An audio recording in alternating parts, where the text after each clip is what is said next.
Dave Weigel is here, a political reporter for Semaphore, and former U.S. Attorney Joyce Vance, who spent 25 years as a federal prosecutor. Madame Caldwell, we turn to you first. It seems like Pete Hegseth will not give up. I mean, he is banging down the door. He is banging down the door, but maybe nobody is even inside the house. What's going on?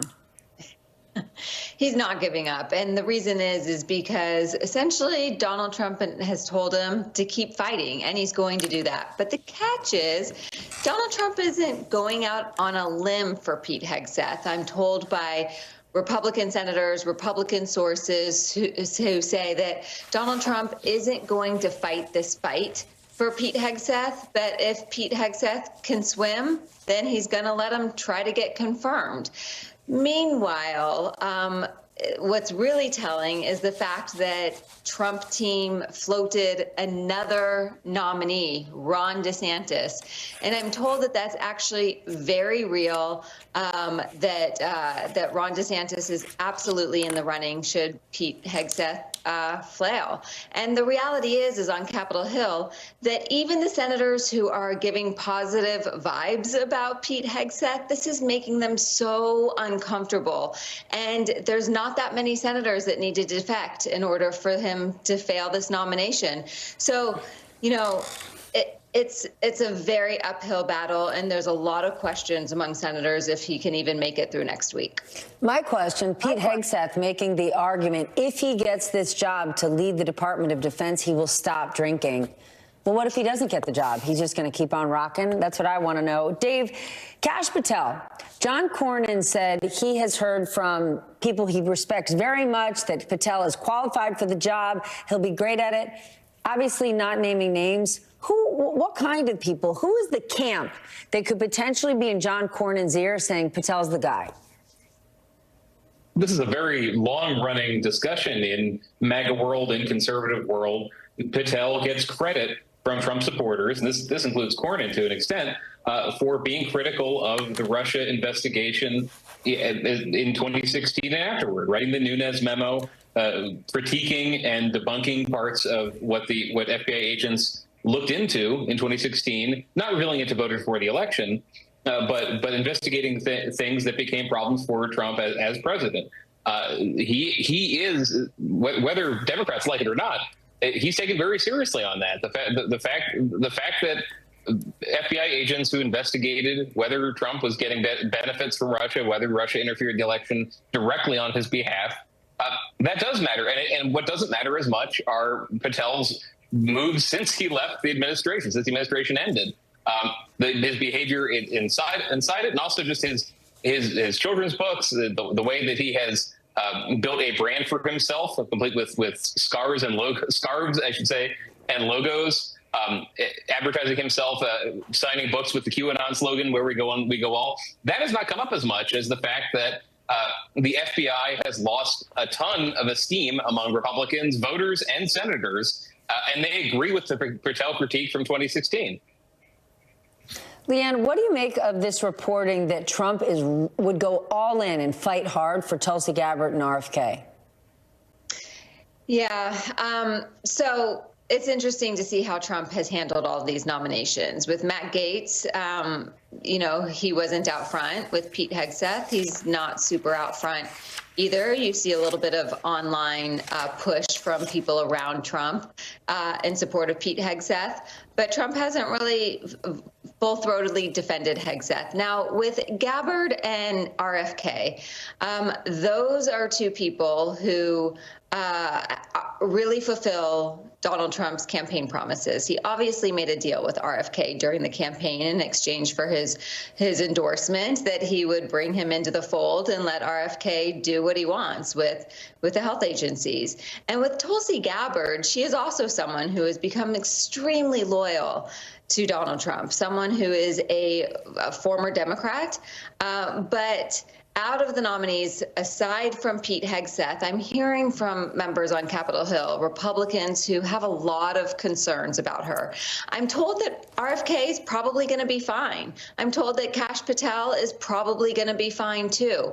But Tulsi Gabbard is one that causes them a lot of anxiety because of her, her meeting with Assad, her claims of being a Putin sympathizer and of questioning American intelligence. So, we'll see how much he goes to bat for them. All right, my girl Joyce, I gave you a couple extra minutes there because you're getting the unanswerable question. I want to play a clip from a congressional hearing that took place today where the acting Secret Service director was testifying in front of the Trump assassination task force. And one Republican congressman asked the director about a day when he appeared at a 9/11 remembrance ceremony. Watch this. I'm asking you a serious question, and you are playing politics. I am a public servant who has served this nation, and you won't answer the question. On our day, on our country's darkest day. Committee will come to order. Committee will come to order. I'm asking you serious questions for the American people, and they're very simple. They're not trick questions. Were you the special agent in charge that day? No, I wasn't. I was there representing the United States Secret Service, sir. Mr. Fallon, your time's expired. Did not affect protective operations. You know why you were there? Because you wanted to be visible, because you are auditioning for this job. I was there to pay respect for a fallen member of this agency. You endangered President Biden's life, Vice President Harris's life, because you put those agents out of position. Again, that is the acting director of the Secret Service and a sitting Republican congressman. Joyce, today you wrote about the state of the world and the state of the country right now. I mean, this is pure chaos. What's going on? You know, it is chaos. It's a difficult period for obviously a lot of reasons.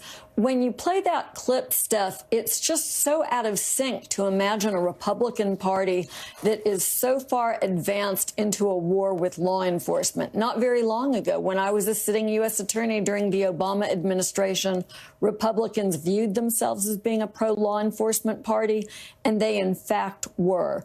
And this is, I think, a common theme across all of the chaos we're seeing, is this evolution in the Republican Party so that it's become really a cult of Trump, as opposed to the party that used to be against Russia, pro-military, pro-law enforcement. And this is the spin out we're seeing from that very dramatic change. All right, Joyce, new topic. If Kash Patel is confirmed, if Pam Bondi is confirmed as Attorney General, what would it mean for the country to have these two people at the helm of Trump's DOJ? It'll depend upon whether or not they take their oaths of office seriously, because one of the most important jobs of the leadership of the Justice Department, you know, you have the Attorney General and then the 4 law enforcement agencies. FBI is one of the 4, ATF, DEA, and the Marshals Service. And their duty, their oath is to the Constitution and to doing justice. And the very real risk in this coming presidency, Donald Trump has made it clear that he wants to use the Justice Department. He wants to bend it to its will and make it another political tool in the president's arsenal. He wants to be able to use the Justice Department to engage in revenge prosecutions, punishing his enemies. Presumably, he wants to reward his friends as well. And so it will be up to Bondi and to Kash Patel, if they are confirmed, to draw the line. And this is the issue that senators face in this confirmation. Do they believe that they would be willing to draw that line? Or would they, in fact, surrender the Justice Department to the presidency? Dave, let's go back to you. You were in Scottsdale, Arizona tonight covering a DNC meeting. It sounds like the youngsters are breaking out over there. What stands out to you about where Democrats are going in terms of their leadership positions? Where their leadership positions are concerned in the party, in the DNC, the Democrats generally agree, and people at home might not, that the party has been rebuilt pretty well since 2016, after the Biden years, that it did about as well as it could in swing states. The choice for the next chair, the front runners we've seen is Ben Wickler of Wisconsin, Ken Martin of Minnesota, both party chairs there, are people who they think have run the parties quite well. And a lot of the discussion here is wait and see, frankly, is Democrats need to be in a position to take advantage when Donald Trump overreaches. Really not if, when he overreaches. When Donald Trump, for example, DOJ comes back with recommendations, if the DOJ that we're talking about right now starts doing revenge prosecutions that don't have a lot of public buy-in, I wouldn't say Democrats feel great about the political situation they're in. They feel pretty positive about the future because, one, Donald Trump will not be on the ballot again. Two, they're pretty good at raising money and organizing the way they didn't used to be when they were out of power. And three, they're looking at this Trump agenda. And if the election was about inflation and Donald Trump coming back and lowering prices, look, meeting in Arizona right now where they are, this is a state that will be affected dramatically if Trump does what he said he would do on tariffs. So they feel, despite everything, like they're in for a very agonizing 4 years, but a 4 years where they can come back into power. Or Donald Trump can do nothing, and the economy is getting better every month, every week. It's in very good shape right now. But as long as we're talking about revenge prosecutions, Joyce, the Washington Post is reporting that President Biden is now directly involved in talks with his team about giving preemptive pardons for people that the Trump administration could potentially target. What is your take on that from a legal perspective? Because the people we're talking about maybe haven't done a single thing wrong. So the president certainly would have the power to issue these kind of pardons. But I think you're right, Steph. The issue is, would people be willing to accept them? Pardons aren't self-executing. There's case law from the Supreme Court that says the person who is offered by a pardon by the president can either accept it or not. And that would be a big issue for many of these people who've done nothing wrong and don't want the implicit acceptance of guilt that comes along with a pardon. But I think that the conversation that we're having is a little bit off center, and we need to remember the context and the reason we're talking about President Biden considering these pardons is Donald Trump. It's the fear and concern that Donald Trump will corrupt the Justice Department and will engage in revenge prosecutions. We wouldn't have to have this very odd conversation about innocent people accepting pardons, but for that fact. Dave, before the election, just before the election, you wrote a piece where you basically said no matter who was going to win the presidency, that the United States was moving to the right. What's your take now? Yeah, I was right? Well, Donald Trump has not taken office yet, but if you look at polling and when voters are asked about the agenda he ran on, agenda items like mass deportation, which was not popular in 2016, 2020, those are still popular. And so talking to Democrats here, they do anticipate the implementation of that might be alienating to people, but they're aware. Arizona had a ballot measure on whether law enforcement should cooperate with checking IDs of people, helping get non-citizens out of the country, and it passed. The country did move towards Trump on immigration. The country is, and this is led by Republicans becoming more skeptical of the FBI, as you were just hearing. The country just doesn't have faith in institutions like it did 20 years ago, 5 years ago. This is a problem for Democrats who, at the moment, are the party of institutions, are the continuance of the government basically at the size it is now. And so when you have the entire Republican Party bought into the idea that Elon Musk and other very wealthy people can come in and start cutting programs, and when that's not unpopular with the country as it stands right now before they know the details, yeah, the country has moved further to the right than Democrats expected it to.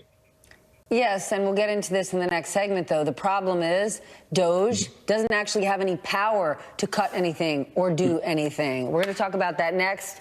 Joyce, thank you for being with us. But Dave and Leanne, I'm not letting you leave because I want to talk about exactly that. But before we go to break, we need to give you an update on the search for the man who shot and killed a healthcare CEO in Midtown Manhattan yesterday morning. Tonight, 3 senior law enforcement officials tell NBC News they are working under the belief that the suspect came to New York from Atlanta by a Greyhound bus more than 1 week ago, and they are digging through ticket purchases for a